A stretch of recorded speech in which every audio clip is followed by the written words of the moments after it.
राज्य रे एथर एकाकी सरकार गढ़ी बीजेपी आउ सरकार को आसिबा पूर्वरु अनेक प्रतिश्रुति देइथिला।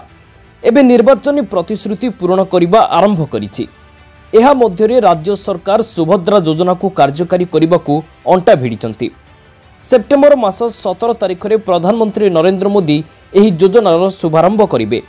सुभद्रा योजना रे सर्वाधिक हिताधिकारी रहिबे। एने 15 तारिख रे एसओपी जारी कराजिबो। साधारण लोकों मतामत नेबा परे जारी हेबो सुभद्रा योजनार एसओपी। एबे लोकों मतामत को अपेक्षा करा जायछि। एने उपमुख्यमंत्री प्रभाती परिडा कहिसंती। अन्यपटे सुभद्रा योजनार एसओपी पाई फीडबैक मगाजिबाकू बीजेडी रो कड़ा समालोचना। एसओपी करिबा पूर्वरु साधारण लोकों मतामत एवं जिल्लापालଙ୍କ मतामत नेबो बीजेपी।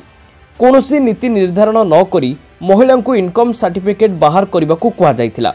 एने महिला माने जनसेवा केन्द्र रे लंबा लाइन लगाई खर्चांत होइचंती।